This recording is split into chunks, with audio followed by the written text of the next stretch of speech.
Hey, and welcome to part 2 of the Sacred Blueprint mini-series. My name is Aisha Rose Melodie Hassan, and I am an architect, alchemical healer, and the creator of the Sacred Blueprint. This is a cutting-edge, unconventional approach to property design, helping landowners and land stewards to birth their optimal blueprint for their dream sanctuary by bridging spirit with form.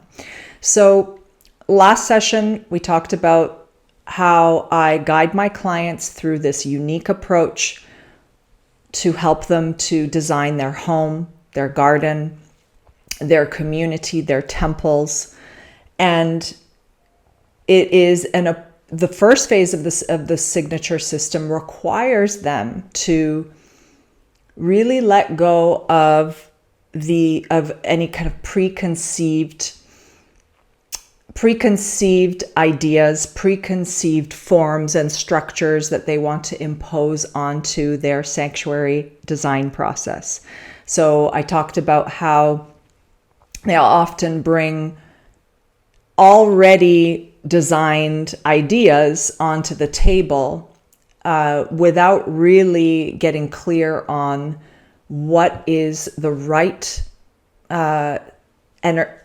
space aligned with their highest calling, with their divine calling, with their soul's purpose. And this requires them to really relinquish their attachments to shapes and styles, right? Of buildings, of gardens. And in that first phase of the Sacred Blueprint journey, I guide them through a series of exercises that help them to awaken their soul's purpose and let go of all the external noise. Let go of trying to find the answer, the solution right away. And the principles of creation that are linked to the feminine impulses are really leading and guiding the way. And something I didn't mention in the first part is that the Sacred Blueprint system also is structured around the 4 elements. And each phase and each stage of the Sacred Blueprint journey is led by one of the 4 sacred elements. Now, I know that in Feng Shui and other other traditions, healing traditions, geomancy traditions, there are other more than 4 elements, but I use the 4, air, water, earth, and fire. And there is the 5th element in the Sacred Blueprint system as well, but it's kind of more of a mystery element, and that gets revealed through the heart of the land. So in the second phase of the Sacred Blueprint system, I guide my clients to connect with the spirit of the land, to partner with the spirit of the land. And there's a series of energetic preparatory exercises that I guide them through in order to be able to do that. In ancient cultures, whether indigenous or indigenous is, no matter where you are in the world, there are ancient cultures, right? From Ireland to Turkey to Japan to Canada, America, wherever you are in the world, there were ancient traditions that practiced certain rituals and had certain customs, traditions that were very much linked to the cycles of life in nature. And many of those ancient cultures regarded Mother Earth as a living being. And this is a knowledge and a wisdom that we have lost. We've certainly lost it in the Western architecture education practice. It may still be present a little bit in the teachings of the East, but it is It's no longer a core part of the teachings of architecture when at one time it was. And back then, the word architecture wasn't even born. So we can refer to it as building.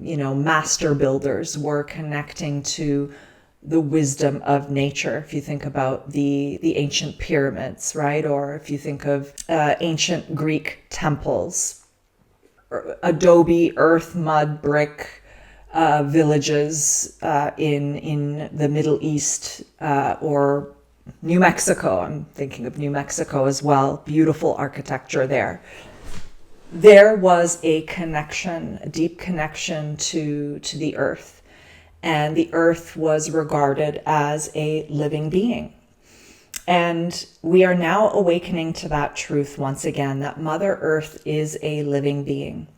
And each of her regions, in different parts of the world, if we kind of zoom in, each of her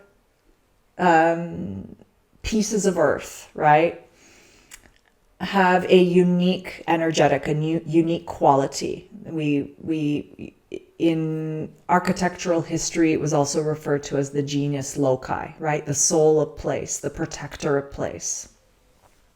Your property has a genius loci. It has a spirit.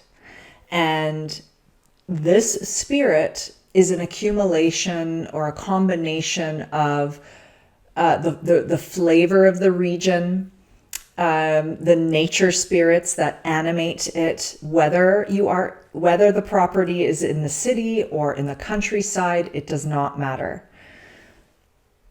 The spirit of the place also has an energetic, let's say, an accumulation of thought forms and energetic imprints and patterns and programming, very much like us. We have patterns and programming and imprints, energetic imprints and memories and even traumas that we've experienced in our lifetime, or perhaps if that resonates with you, in your past lifetime. And so we accumulate a lot of this stuff. All of the story, the spiritual energetic story of a place is the spirit of the land. And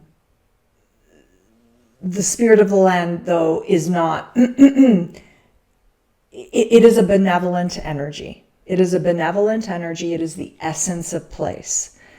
And it is, you're able to tap it. You're able to tap it because it's this living web of energetic intelligence that you can connect with. And so I guide my clients to form a relationship with the spirit of the land and really listen to what it has to say. I've had clients who have connected with the spirit of the land, and at first the land was very angry with them because it felt like it hadn't been seen or heard, acknowledged. I've had clients that connect with the spirit of the land and they immediately get a warm hug from the land. There's all different kinds of experiences, just like a relationship between two human beings. The same goes for the relationship with the spirit of the land. Here, though, in this situation, many people can't see the spirit of the land. Some can, but we have many different ways to connect with the land through our imagination and intuition. We have these muscles, these faculties that we can actually exercise and strengthen in order to be able to communicate with the spirit. And so I help my clients do this. And some designers or architects who have spiritual gifts will often feel like, oh, I don't want to talk about this with my clients. They fear that they will be ridiculed or ostracized, or that they'll lose clients, right? With the Sacred Blueprint approach, it's really important to empower your clients with these tools.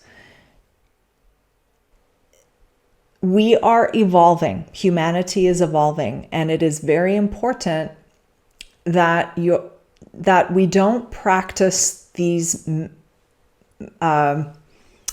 spiritual, magical techniques behind closed doors without telling our clients. I would actually go as far as to say that that's not ethical, especially in this day and age. It is important to be awake, conscious, and clear thinking human beings. As we move forward, this is the new way, okay? And it's important that we guide our clients through this process. Now, is this a good match for all kinds? Is this a good match for everyone? No, it's not a good match for everyone. I work with clients who are interested in spiritual, energetic approach, right? I do not try to convert people or try to make people believe that the spiritual realms exist. I choose to be working with clients who are open, curious, interested in co-creating with an architect who knows how to successfully bridge spirit with form. That was a game changer for me. I think part of the reason why I was so depleted in conventional architecture was because I was carrying too much client baggage, really. And it's not their fault. It's my responsibility. It was my choice. But I had I have a healer in me that wants to heal the world, heal the planet. And I want everyone to see, don't you see? It should, and I was depleting myself as a result. I was spreading myself out too thin, right? And when I chose to actually be very conscious about who I bring into my sacred temple and co-create with me in the Sacred Blueprint, it changed everything. And now I attract divine match clients who love paying me top dollar for my intuitive gifts. And I get to learn from them too, because they're seasoned in their spiritual growth and their personal growth. And we co-create, we birth the blueprint together, okay? The other piece that's really important about empowering your clients to be able to partner with the spirit of the land and develop a relationship with the spirit of the land is because they're going to be the ones who are stewarding their property for years to come. Not you. So they need to get the practice of making offering ceremonies, meditating out on the land, really observing the place, listening to the place. And so that they can receive the communication directly towards them, right? From the spirit of the land, not to the architect. Of course, you will have a key role. You will have a key role in those relationships. Because the land ultimately has attracted you too, to co-create with it as an architect. But the most important thing is that your clients have these tools. And a lot of people are now increasingly interested and eager to learn about how to connect with the ley lines on the land, connect with the yin lines, the water lines, douse for water. Everyone has the capacity to douse for earth energies.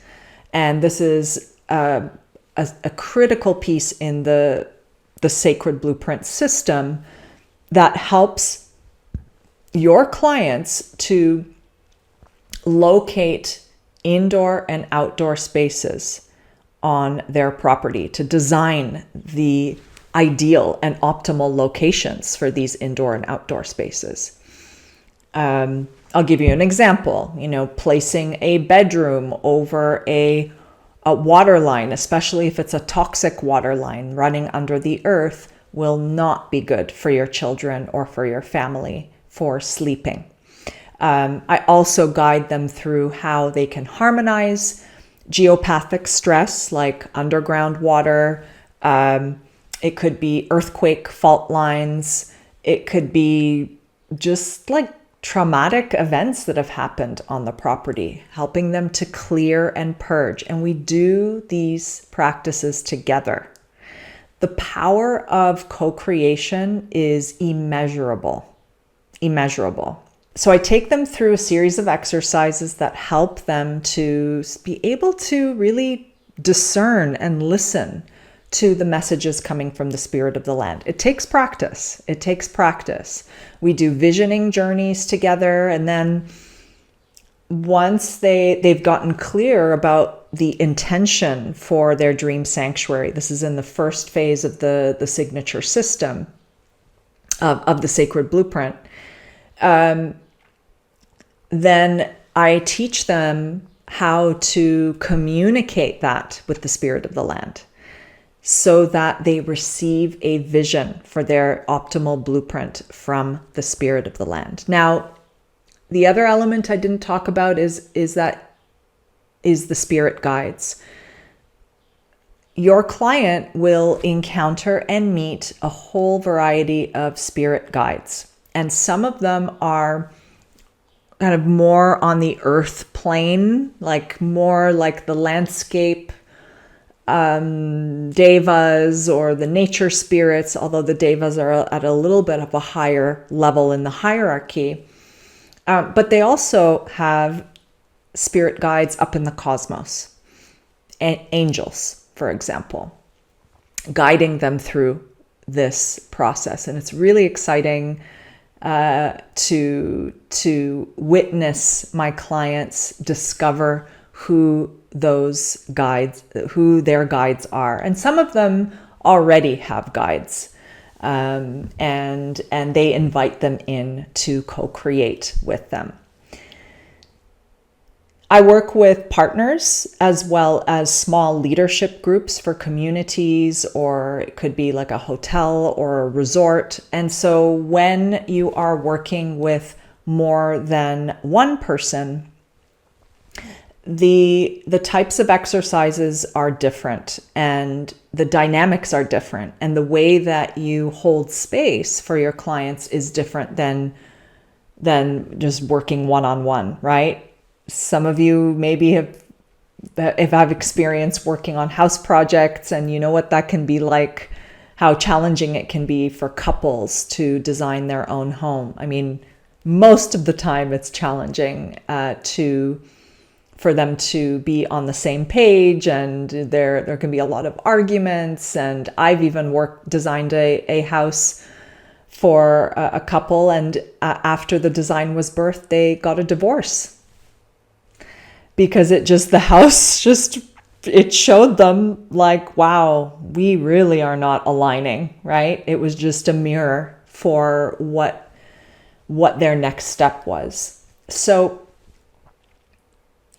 each and every type of, if you're working one-on-one, one-on-two, or one-on-three or more, require a different kind of container and different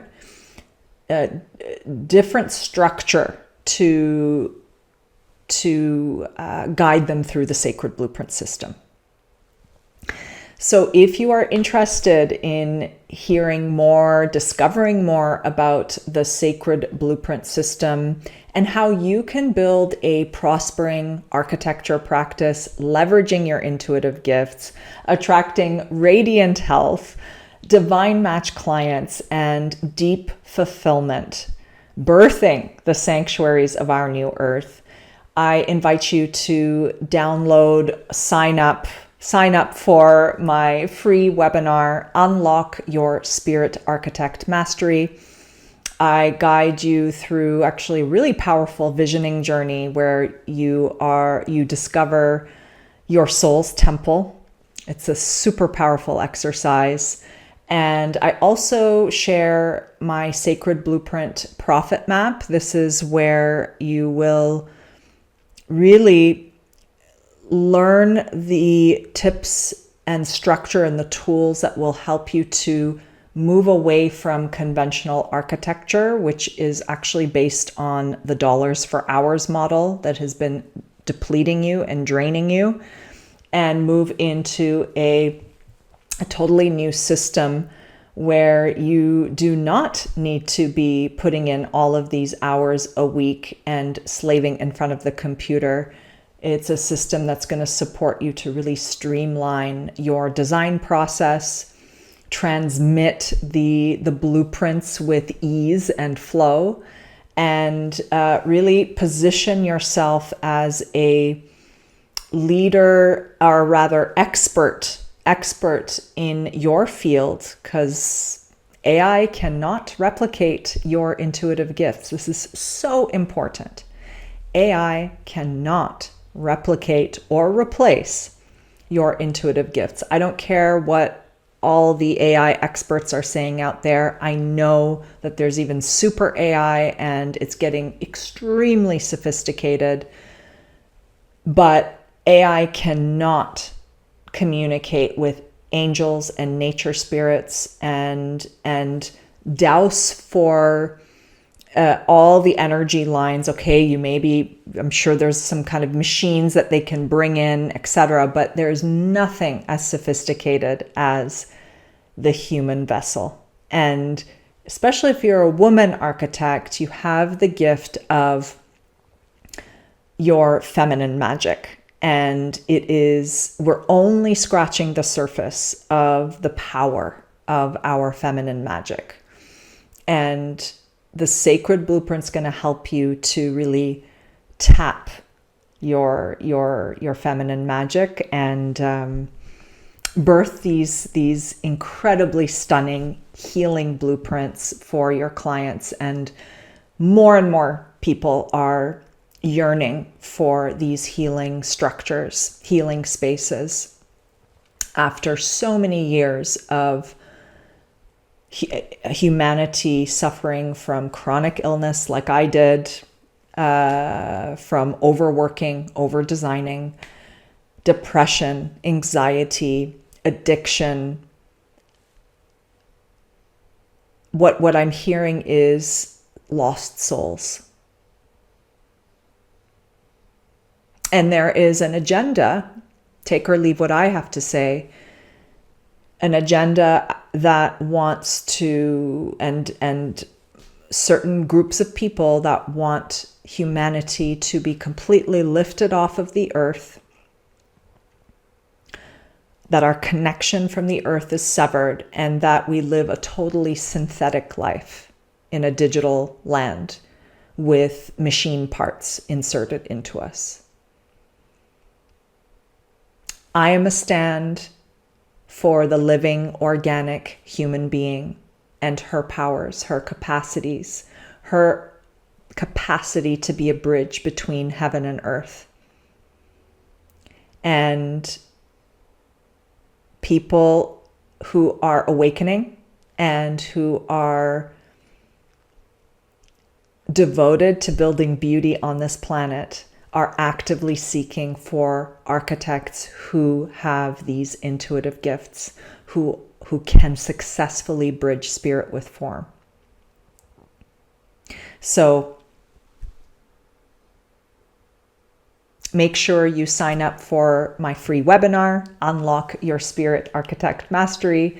And if you're ready to take the next step, I am opening up, or rather starting the first cohort of the Sacred Blueprint certification program for women architects, landscape architects, and interior architects.